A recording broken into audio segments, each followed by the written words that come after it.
Hey there, folks, welcome it. So I figured I'd do a video about my thoughts on the whole extraction shooter gameplay genre. Um, Personally, it's actually a lot of fun. That's of course that depends on like how the game is made. You got games like Escape from Tarkov, which sort of began that whole genre and really kickstarted that whole sort of style of gameplay. Mostly a first person, mostly first person shooter. Um, Extraction shooters. Now, it didn't blow it up into great popularity. If you look at it, it never really got past its niche, which is mostly hardcore first-person shooter, looter gameplay, alongside the extraction shooter part, which is just you go into a raid, get stuff, leave.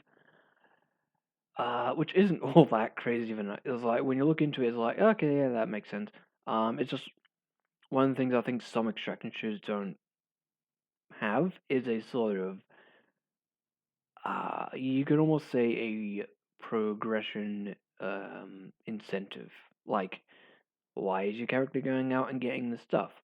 In Escape from Tarkov, it's quests, money, and hideout building up. Basically, building up your character's hideout, getting the stat improvements, getting the equipment improvements, getting the access to crafting, getting the access to modding, getting the all the other stuff. Story progression adds, of course, with the recent 1.0 update of Escape from Tarkov, or quote unquote 1.0 update, which then adds in the story. Some I haven't played games like Ark. Was it Ark Raider?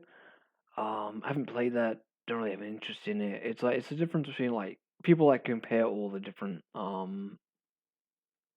extraction shooters, where really there's not much. They're really comparing the games to each other. It's like it doesn't really work out when you think about it. Like with say Arena Breakout Infinite, it's a dumbed down, like truly it is a dumbed down version of Tarkov. Unfortunately, it's not a bad game, not a great game. When you compare it to the other games out there, it's pretty not great. And like um, it's just overall like there's Tarkov, which then sort of made the realistic um first person shooter sort of style, and then you got sort of ones like was it Delta Force, which has an extraction mode, which is pretty.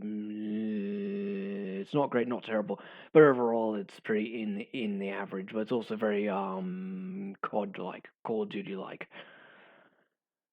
And then you also have typical Arena Breaker Infinite, which it's more it's like the level of difficulty. You got Tarkov, Arena Breaker Infinite, and then Delta Force. Delta Force is like the very casualized one, and then you go up and up and up. Because Tarkov, like, unfortunately, Tarkov has that whole problem of it being a very, not just a hardcore game, but also a very, what would you call it? Basically, a game where a lot of the details aren't mentioned, where you have to figure it out for yourself.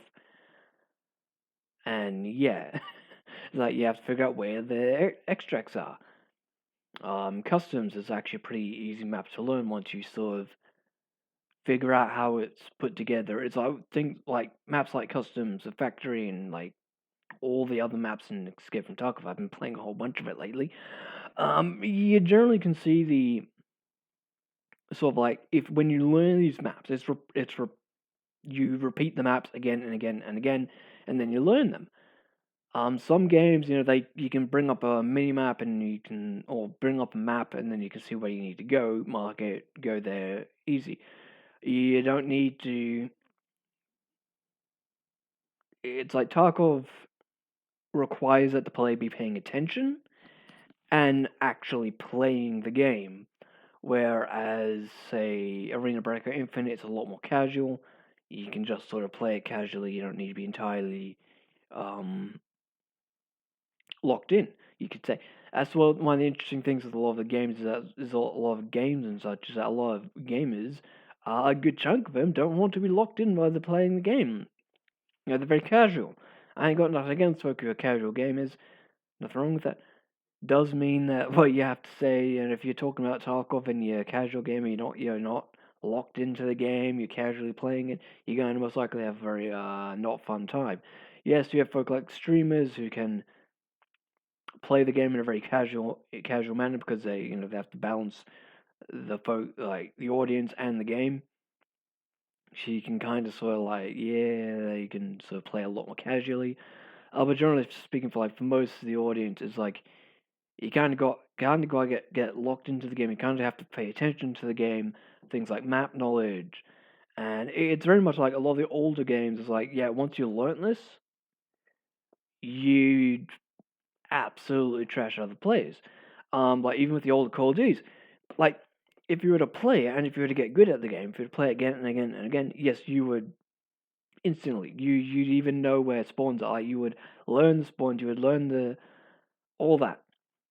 Like with Taco, it is sort of like that. It's like it's an older school game in my opinion. Not like a lot of current games right now, which are very casualized. An elitist opinion, most likely. I don't give a fuck. For some folk, they're like, the game should be easy. It's like the game's journalists, quote unquote, not really even being able to play a game. Like that one guy who couldn't get past a tutorial of a game. It's like, fuck.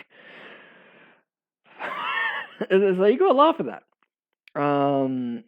Anyway, yeah, it's just me just rambling a little bit for today, just getting back into the rhythm of video production.